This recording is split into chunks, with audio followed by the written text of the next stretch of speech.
Well, former Minnesota governor, former MSNBC host, former top wrestler, Hollywood movie star, author, best-selling author, multiple times over, and surfer, Jesse Ventura joins us. The surf is up. He is here. Okay, let's go through this then. Wait a minute, Alex. How's the surf since that storm has hit Alabama down there? You know what? I hear that there is a huge surf down at the Gulf right now, and every time I go down there, there's surfers everywhere. Well, I should be down there right now, doggone it. Why don't you just jump on an airplane, fly? Listen, you can fly to Corpus Christi in 2 hours from Minnesota, and 3.5, 4 hours from now, you could be on the beach in 12-foot swells. Well, I'll tell you, that's very tempting, but unfortunately, I got too much publicity to do. Unfortunately, you're here on air with us, but we're all happy, Governor. Well, it'd be tomorrow anyway, and so I got publicity all day tomorrow. Today, I couldn't get there in time, so it'd have to be tomorrow. But, oh, well, we'll pass on it this time. I'm certain there'll be more storms, especially after learning about HAARP. Absolutely. You know, I had the director of HAARP on one time, and he admitted, oh, we turn the atmosphere on fire with it at night, and starts laughing. And then somebody on the line cut the line off, and my producer saw this, and during the break, a Air Force officer came on and said, you can't talk about that anymore. So the military was bossing the civilian scientific head of HAARP around. Well, what's interesting, and of course, for those that don't know what HAARP is way up in Alaska, and that's one of the shows. We go up to visit it and photograph it. And it's a group of about 180 radio antennas that all shoot 50,000 watts of energy up into the biosphere. I should say of low-frequency sounds up into the biosphere, which does cause a heating. Now, Alex, let me ask you this. Could that possibly contribute to global warming? Absolutely. In fact, the scientists we've interviewed... So this could be much more contributor of global warming than us driving our cars around. Well, as you know, Secretary of Defense Cohen in 97 admitted to the Army Times they did have weather weapons then, and I've interviewed the former father of weather weapons, Ben Livingston, and clearly I believe this is a false flag attack. We have had a lot of strange weather, and that naturally occurs, but there's been a lot of... That's the opening show, Alex. The opening show, December 2nd, is on HAARP, and I think people are going to find it a very interesting show. I went all the way up to Alaska and went to this location, and we jumped into a helicopter, and bear this in mind, this thing can knock airplanes out of the air. And it's a very interesting thing going on up there. It's the government. It falls under, let me put it this way, it falls under the military, the Air Force. And yet it is given the distinction of being an unclassified research center, yet I was not allowed in. Now, bear in mind, I used to have a top-secret security clearance with the United States government during my 6 years as a member of Underwater Demolition Team 12 and SEAL Team 1. I was also a mayor and a governor, and yet I was not allowed to go into this supposed unclassified research center. If it's unclassified, anybody should be able to go in there. Well, that's a good point. Jesse, on this specific subject, we can get into more detail because this has been released to the media. I want to play this clip and then ask you about it. This is a 1-minute clip of Governor Jesse Ventura being stopped at the gates. He's about to just, I guess, bull his way on in there.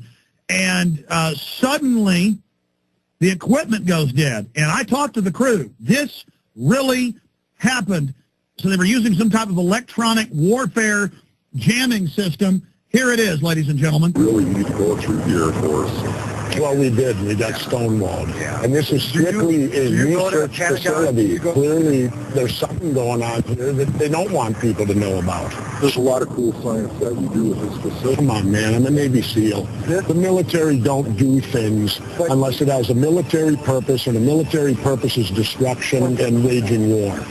It's a stalemate, or is it? Back up a little bit from the gates when people come through, they don't feel intimidated. When I get denied something, I do the opposite of getting intimidated. I get angry. Jesse is about to walk right on through when suddenly... Hold on a second, guys. I got a problem. Yeah, enough interference. the camera equipment begins to go haywire. Something is interfering with the audio and video. This is more than unclassified. That's bullshit. All right, now that aired on CNN. The potty language was cut out, but I don't blame the governor under that bizarre stress. So tell us what you can about the HAARP episode, because this is amazing. Well, you know, we were denied access, as I said, and you know, even though the security clearances I've had in my life and holding the position of governor, I guess, Alex, the only way I guess I can get in there is to run and get reelected to something again. You know, then maybe I would be high enough in the government that they would let me in and see what they're doing there. But that aside, and then we did have some problem. Now, it made it seem, I don't know what caused our cameras to go bad. I am not going to specifically sit here and say that they jammed them, that they did something to them. I will simply state that our audio and our visual did have some problems while we were outside the gate.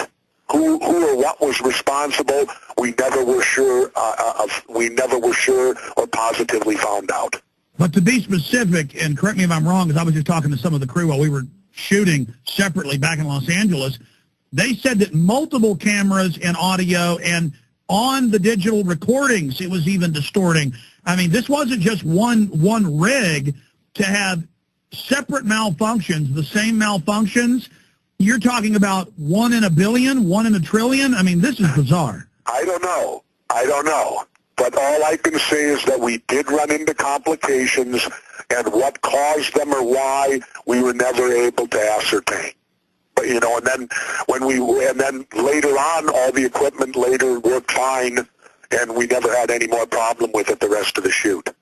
Well, I want to say clearly on the record that from the scientists we've interviewed, HAARP is designed to be a weapon.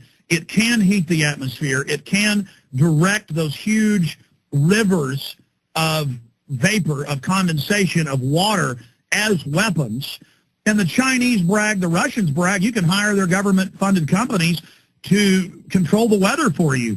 Let's remember something too, Alex. There were treaties signed back in the 1970s that governments would not use weather or nature for war. And we were one of the people that signed these treaties. And I think that's an important issue right here. If we sign treaties that we won't use nature to commit war, and then we might very well be violating the very treaties we've signed. Well, that's a great point, and you made the point to me privately that, well, Alex, why are we signing treaties for weather weapons if they don't exist? That's true also. So, you know, and I think people are also going to enjoy, there's another part of HAARP that we haven't mentioned today that will be the most terrifying of anything we've talked about, and I'm going to leave that up in the air, because HAARP is going to be, to my knowledge, the first episode December 2nd. Again, I'll shamelessly promote it, 10 o'clock Eastern, 9 o'clock Central on the True Channel. HAARP will be the first episode, to my knowledge. If they change it, then I don't know about it. And there's something in HAARP beyond what we've even talked about, Alex, that is more terrifying than what we have talked about. And I know what it is, but I'm going to keep my mouth shut. This is coming up. You know, finishing up before we get into the other episodes, during the break we were talking, you're saying you made the bet with your crew, and I remember you telling me privately in the car, you said, we'll see if it's going to air. I don't think it will, but we'll see. I'm going to try. Well, I did a gentleman's bet with my crew and cast, basically. I said, I bet you, no money involved, just a gentleman's bet, that we will complete all of these. We will do all 7 episodes, and we'll finish them all. But I said, I still don't believe they will see the light of day, that they will be aired. And so far, I'm losing the gentleman's bet, but there's still about 3 weeks to go, and I hope that I do lose it. I do not want, and I'm a competitive person. I do not like to lose anything, but I'm hoping that I lose this bet. I don't want to win this bet. Well, I hope that you do lose the bet as well, because I've been involved in a few TV productions. One of them. This way, Alex, if it doesn't see the light of day, this show that we've completed, then I need to come back on your show and we need to ask why. We need to, at that point, start addressing, I believe, the First Amendment. I agree with you. Well, I don't see how they're going to air something that's more than fair from our perspective. And from what I've seen, and I know you're an honorable person, this is a extremely fair, leaning towards our perspective, because as you said, you couldn't get the other side to come out and debate. There's nothing but stonewalling. It isn't even a debate,